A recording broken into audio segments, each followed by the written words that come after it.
Ticktin Law Group. With decades of courtroom experience, he has handled cases at both the state and federal levels. Mr. Ticktin has known President Donald J. Trump since the two were 16 years old, and they have remained close friends throughout their lives. He authored the book, What Makes Trump Tick, which details the truth about his long history with President Trump. Peter Ticktin possesses extensive knowledge regarding President Donald Trump's legal case against Hillary Clinton and continues to be actively involved in the high-profile legal battles. His work includes a defamation case against the Boston Globe, a voter fraud matter involving Tina Peters, and efforts to seek justice for the January 6th community. He is also advocating for Joby Weeks, a Bitcoin pioneer and crypto figure who, according to Ticktin, was denied the due process, bail, and a speedy trial. Mr. Ticktin, thanks so much for coming on. Looking forward to your history of Donald Trump and the points that you're looking forward to achieving as the Attorney General of the United States. Well, thank you. It's a pleasure to be here. Oh boy, what can I tell you about Donald Trump? You know, we met when I was actually 15, and he was 15, and that was beginning of grade 10. New York Military Academy was a high school, not a college. And in our senior year of high school together, when we were both 17, we were in the same company. He was my captain, made me a platoon sergeant of the first platoon, and I basically ran his first company for him, which was Company A at New York Military Academy. We were best of friends in that year. And I didn't know he was going to be the president of the United States, who I would in some ways be asked about what kind of guy was he? And frankly, he's the same kind of guy as you see now. I can see the same man that I knew. In fact, when I see and think about Donald, I mean, he had a heart. How do I know he had a heart? Because he was the guy that gave out mail. Everybody would pour in from the next section to our section, and we would, have cadets going up the stairs and then down the hall, and he'd call out the names of the different people, give them their mail or their packages. And some kids, some guys, we didn't consider ourselves kids. We were called men. Hey, men, we're 15, 16, 17 years old, but we were more like men in those days than you see in these days for people, guys of the same age. We were all guys as well. Yeah, definitely. Now, back then, there's those guys that got cookies from home.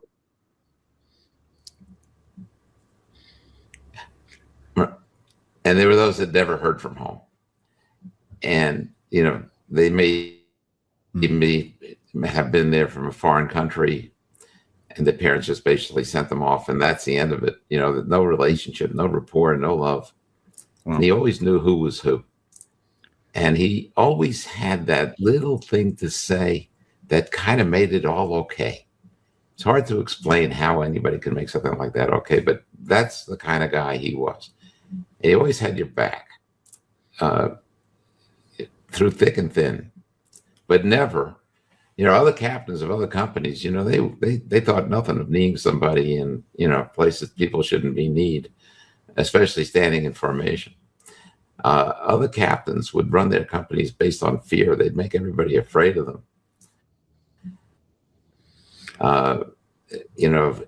Donald Trump never, ever, ever would do anything like that. He was a really respected and well-liked because, in fact, loved by the other cadets in the school because of that.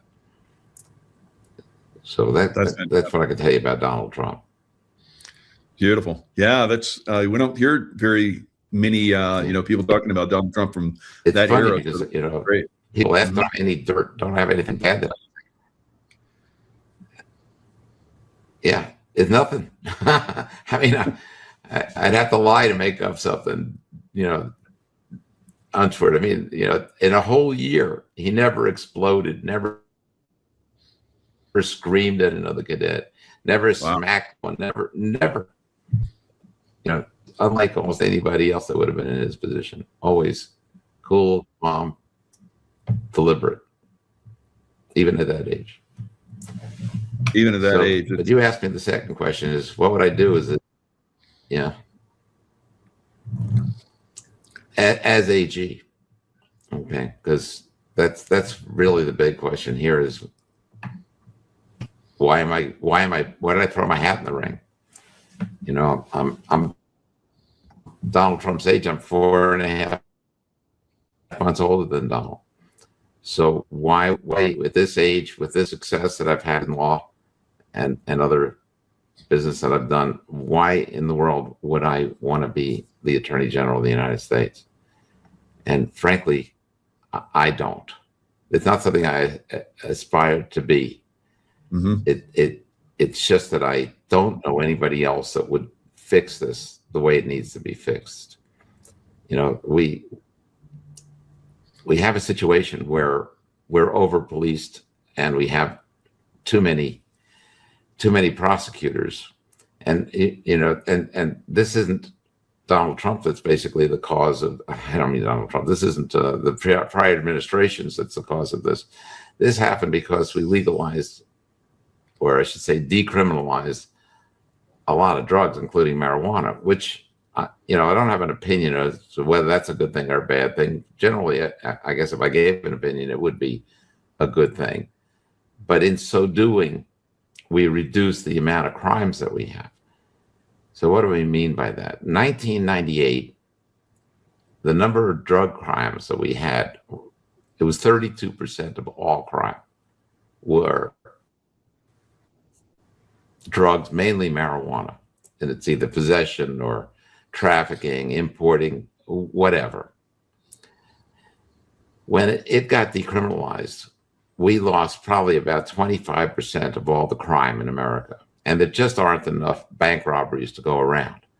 So what are all these extra prosecutors needing to do? What are all these extra police needing to do? So what would happen to you if in your neighborhood, you probably drive by you stop at a stop sign at the end of your block or someplace every day, and you probably come to a rolling stop. You could see that there's nothing coming, and you go forward and you proceed. Well, what would happen if you had 25% more police patrolling and looking for traffic infringements? Well, no doubt you'd get a ticket every time you came to a rolling stop and you didn't come to a full stop. That's what's been going on in the law. That's what's been going on in our federal government, in our DOJ, and why so many basically innocent, or let's just say almost innocent, but pretty people who might have had minor little infractions are now charged with major crimes, where they go after them with a vengeance, where they require that they plead guilty, or else they're going to, we'll charge you with something that's 10 times worse. Or, I've seen people, since I've been doing a lot of pardon work, I've seen the weaponization around the nation. I've never seen anything like it before. The number of people that call me, that tell me about what happened to them and where they are. I had one, and it's not unusual, but, I think about this one fellow who had 2 very young children at home. And they said, not only we're going to up the ante and charge you with something that's going to get you 20 years if you don't plead guilty, but we're going to, and this is what made him change his mind and plead guilty, even though he wasn't guilty. Right. If you don't plead guilty, we're also going to charge your wife.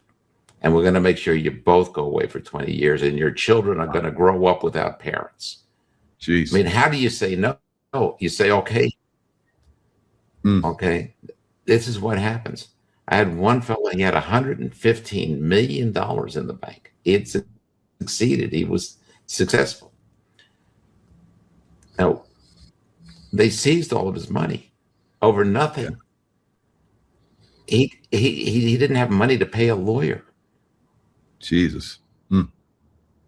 He ended up pleading guilty for something that was just stupid, minor. No, I know this is going on all around the country, and I could name cases to you and show you where it's happening and how much it's happening. At least I could show you the top of the iceberg, okay, which is plenty. So the first thing that needs to be done with the DOJ is it needs to clean up its act. It needs to be part of what makes America, not something that is against American citizens. Right. Okay. Yeah, we've got real criminals, but we don't need that big of a force in order to deal with those criminals, except for the fact that we have a whole other category of criminals that nobody's dealing with. People that need to be charged. They need to be facing justice. And who are those? I can get to that in a minute.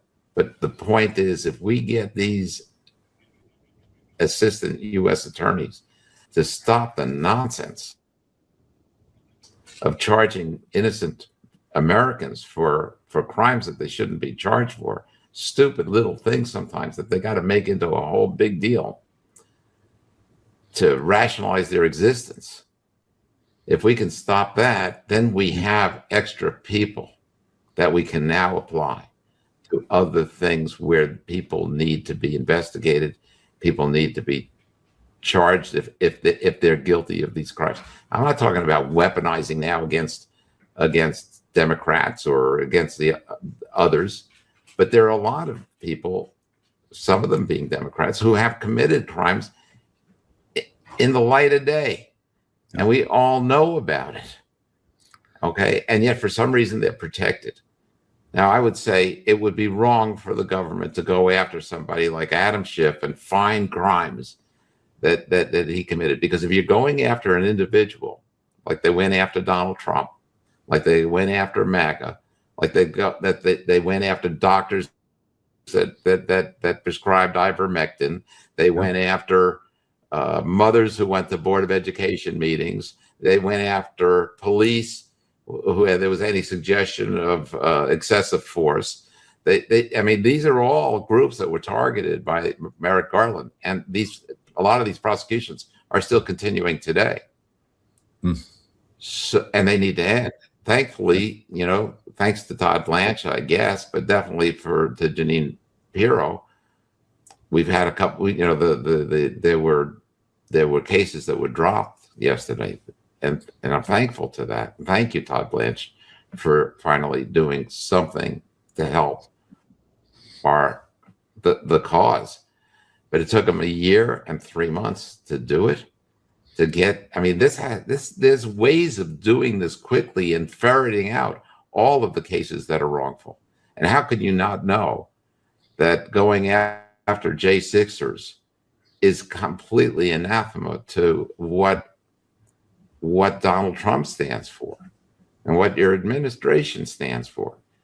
So there's no excuse for taking so long, but thank you. And I mean it sincerely, and if I get to be AG and Todd Blanche stays on as deputy AG, he and I will get along. I have no doubt. Okay. I don't have in my heart hatred for him. I don't even know him. I just know that he's not accomplishing what needs to be accomplished. And whatever the reason, once I'm AG, he's going to be accomplishing the things that he needs to accomplish if he's still there. I don't have a personal vendetta against the man. I just have a vendetta against the fact that nobody's been charged of all the different people that have done so wrong. I mean, let me give you a perfect example of where there should have been charges long ago. Okay. January 6th, contrary to what most people think about January 6th, this is why I'm the only one that can do this, because I know January 6th. I studied it. Donald Trump had me for 9 months marshaling the evidence regarding January 6th. Well, I know what's going on there. Okay. So, and we not only need to be able to take care of people that have been injured and that have everything due to this. Who really started it? Who caused it? And we have tapes of meetings of people in the deep state that were in Homeland Security and other people in other NGOs. We have them conspiring on video, on Zoom. We know who they are. How can we not deal with it? you know, if you look at Tina Peters' case, who's one of the biggest people insisting that she remains in prison? Jenna Griswold. Right. Who is she? She was the Secretary of State of the state of Colorado, and she's now running to be the top cop. She's running for AG position in the state of Colorado. Tina Peters is innocent. I mean, what she did, it makes her nothing less than an American hero, because she did it in light of the fact that these people are going to come down on her as they did. But Jenna Griswold is really the criminal, because she went and had her people go to 62 counties and wipe the computers clean of all the data. That's a federal offense, good for up to a year for every one of these counties, because they're all separate offenses that she did. You know, people don't know necessarily what the difference is between when you're sentenced for consecutive or concurrent sentences. So if somebody goes into a bank and they slap one person, there's an assault, and they steal money from that person, it's a theft, and they do all these different things, it's one occurrence, and they get sentenced maybe for each thing, but they can all run at the same time. But if they go to bank after bank after bank, those are all separate occurrences. Right. And so whatever they get sentenced for one, then the next one they have to serve on top of that. So you serve the first one, then you serve the second one, then you serve the first. That's what they did to Tina Peters, even though hers all stem from one thing. Wow. But yeah, but you've got Jenna Griswold wiping out the data. Why?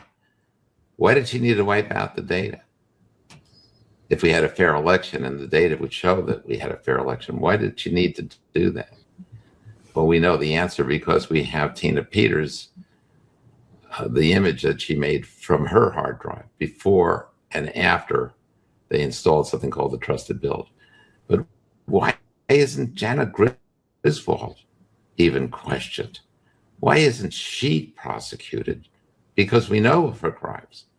And she keeps it going, because every time that she keeps pushing for Tina Peters to remain in custody, it's all because she wants to use Tina Peters as her scapegoat, so nobody's looking at her. Okay, so I mean, here are perfect examples of people that need to come to justice.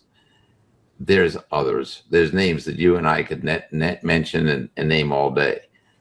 Some of them are past the statute of limitations now, but if it was a conspiracy, it's not. And here's another thing. The Department of Justice doesn't need to get frustrated because they got a judge telling a grand jury, don't indict. You know, you don't have to indict, you know, just because he tells you you have to. I mean, we have that going on. There's also something called an information. The U.S. attorney or the AUSAs could swear out informations and prosecute that way. You don't need to go through the process of getting a grand jury to indict. Normally that was used and you know, for politically sensitive indictments where somebody may not want to sign on the dotted line and put their name down for causing the criminal charges to go forward. But if, you know, there's so many things that are being run incorrectly at the Department of Justice, because we've got J6, we've got the weaponization that's occurring now, still, even after Merrick Garland left office, still they're going after rich MAGA people, still they're going after these different people. I mean, look, if a doctor steals from Medicare and makes false reports at Medicare, fine. He's committing a criminal offense. He knows what he's doing, and he's taking his risk, and he deserves to meet justice. I'm not saying that everybody's innocent, but you know, they go after these PPP people, and you know, the fact of the matter is, it's because they themselves don't even understand. I've got a case in the Southern District of Mississippi right now, where I've got two guys that are anything but criminals. They've lived their whole lives honest as could be. You know, once you're under the magnifying glass of the DOJ, They'll find anything and everything. They found nothing. They never cheated on their taxes. They never, they own 40 hotels, nice hotels. Wow. And they're wealthy. And, somebody at the DOJ who doesn't like other people to be wealthy basically went after these people because they followed the money of the PPP loans. So here's the way that works, okay? If you apply for forgiveness of the PPP loan, you're allowed to be forgiven for the amount that you use for payroll, the amount you use for a couple of other things like buying PPP equipment, okay, for COVID at the time, and for paying the rent or your mortgage. Those are the payments that you could subtract. And everybody took that PPP money, they put it into their general account, their operating accounts, and they spent that money out of that account. They also spent that money on themselves. They spent the money on buying a new car, whatever they were spending the money on. And as long as your eligible expenses that you paid for exceed the amount you borrowed, you're not guilty of getting 100% forgiveness on the loan.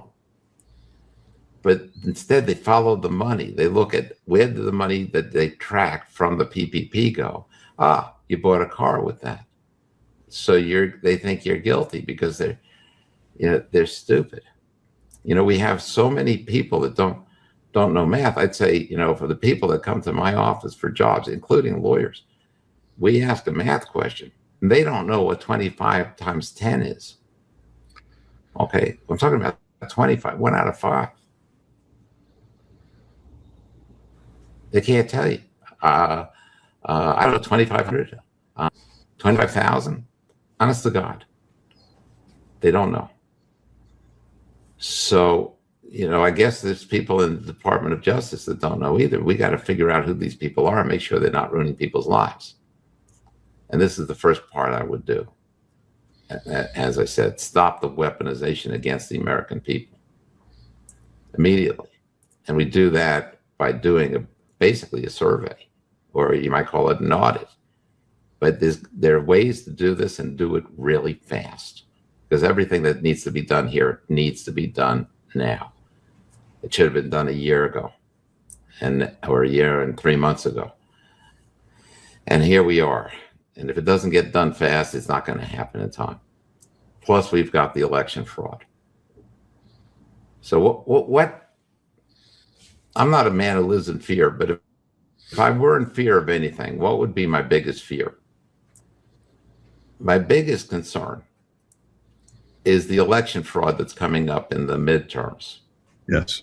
We already know it's in play because we've already seen it in Texas in the primaries. It probably occurred in North Carolina and Arkansas as well. Yep. If they, and of all the midterms, it has to be this one where we've got 22 Republican senators that are up for re-election. Ooh. I mean, that's a lot. Yes. Okay. I mean, we only have, 52? So, almost half. The election's every 3 years for senators. So there's 35 races altogether for the Senate, because it would be 33, but there are 2 appointees. So that's why there are so many. So if the machines can dictate the results of the election, which they can. Oh, yeah.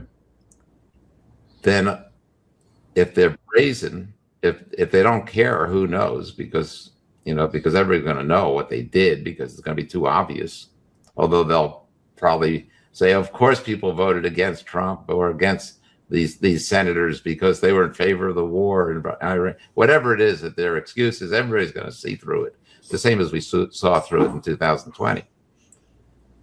And so they can be as brazen as they want to be, and nobody's going to do a damn thing about it. Well, that's why I need to be in. That's one of the reasons I need to be the Attorney General, because I don't trust anybody else to make sure that they get to the bottom of the election fraud. because things are going to go fast. Okay. The election is going to be at the beginning of November. You got November, most of that month, and December, and then January 5th. That's when everybody gets installed. Not January 20th, when the president, if there were one in this race, when the president gets inaugurated, but January 5th. That's no time at all. Yeah. If something bizarre happens where we end up seeing that many races get flipped, we need to be able to jump in and get to it fast enough that our president's going to be able to do whatever he needs to do with it, whatever emergency there is. You know, because I'll tell you, either that's going to lead to martial law or it's going to lead to civil war. Right. Because, I mean, there's a lot of people that are just not going to sit and take it. I'm not advocating that, obviously. I'm a law and order guy. Mm-hmm. And we need to keep things. But, you know, for most of us, we understand that this is not, and when I say most of us, I mean most of the people that love Donald Trump, let's put it that way. Most MAGA people understand that this is not, if they ever take over again, we're never going to see another free election. We're never going to have peace. They're going to be picking us up in trucks for too long. You know? Yeah. I mean, no kidding. We will have lost freedom. We'll have lost our country. We can't allow that to happen. Absolutely. So, you know, this is a great template plan you have, Peter. If they decide to, you know, take you in and you do the Senate confirmation, you go to all those hearings. How do you think you'll do against the Senate hearings? You know, I need to talk to. Look, I believe that those Republicans who, you know, they voted against Ed Martin because he defended J6ers. Mm.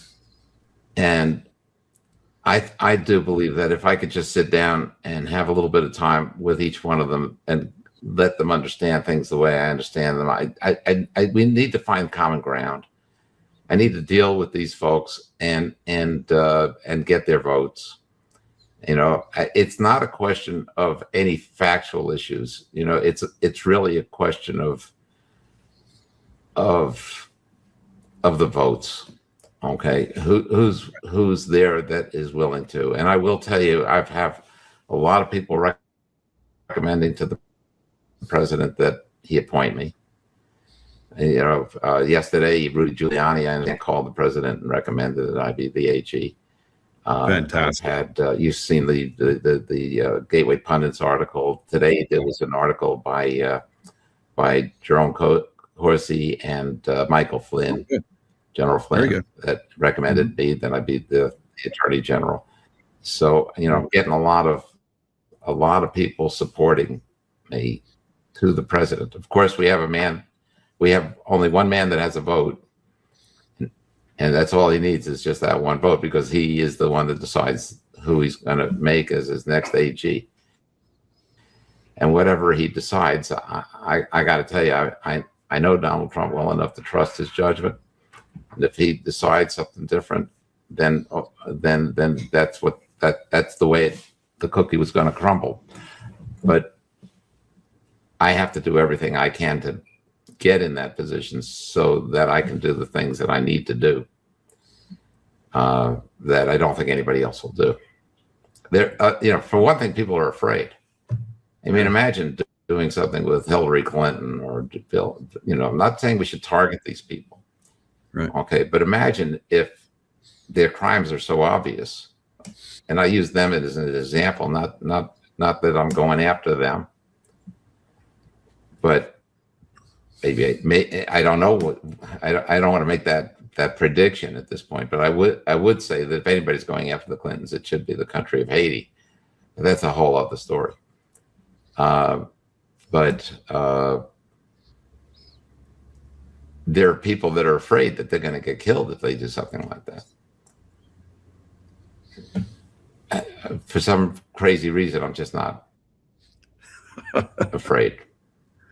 and maybe it will cost my life. But you know what? I knew I went to New York Military Academy with Donald Trump. I don't know what they do there exactly. I mean, they do like basic training, and by the time you're finished with the first, they scare you to death, and then somehow you get to stand up to whatever was scaring you to death and take it on. And I think that's why Donald Trump doesn't operate out of fear. And just even moving the embassy in Israel is a good example. President after president promised that they were going to move the embassy, and they all wimped out. They were all afraid. Oh, but if I do, it might get somebody else upset. So they didn't what they were supposed to do. Donald Trump is afraid of things, and neither am I. So it's going to require that as well. Somebody that's ready to do what needs to be done. I agree. I hope that helps. That definitely does. Yeah, the audience is loving you. I think you're absolutely the man for the job.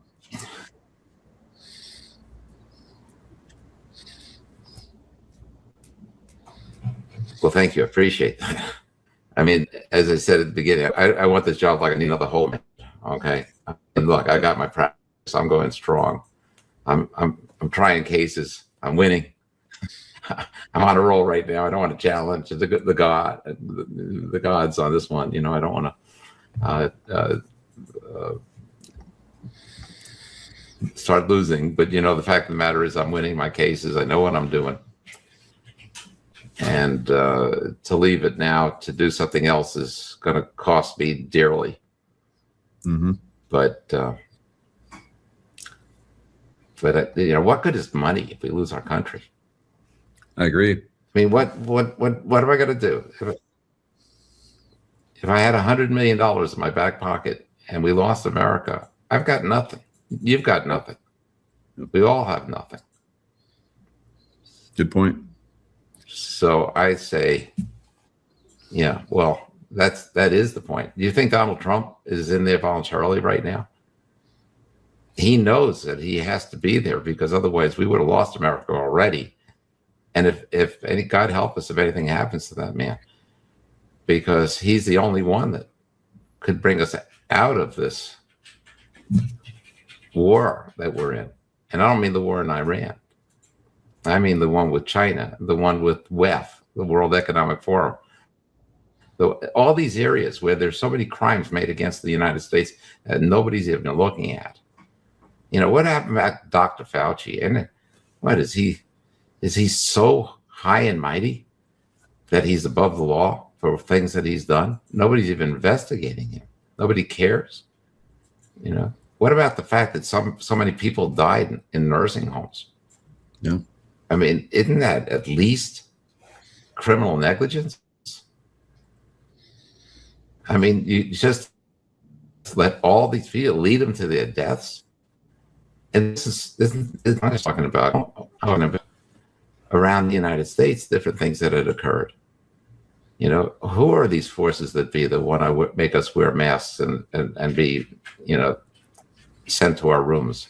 Stay in your apartments, stay in your house, don't come out. What happened to us then?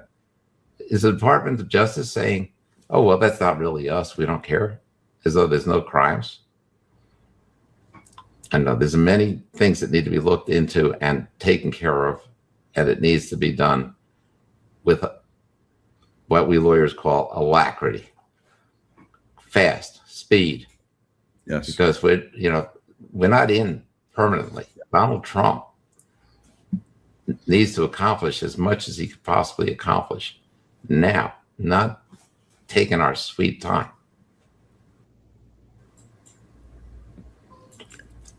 So I hope that helps explain.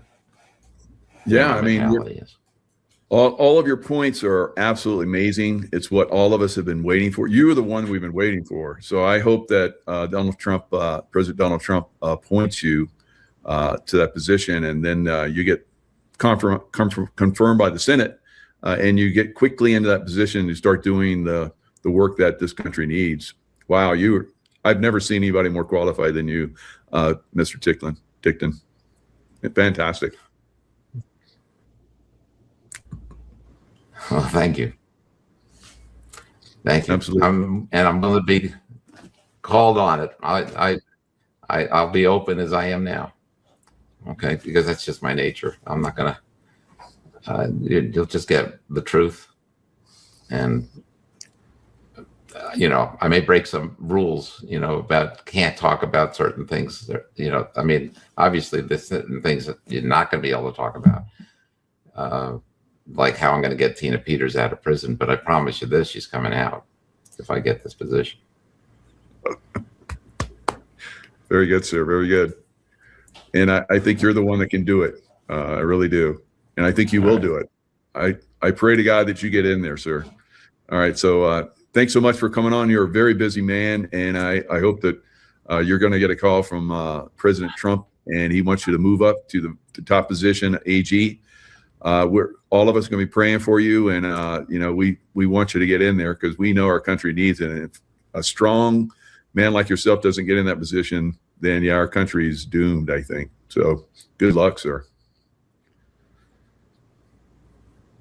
Yeah, it is vital. You're right. And thank you. Thank you for having me on. I appreciate it. Thank you, sir.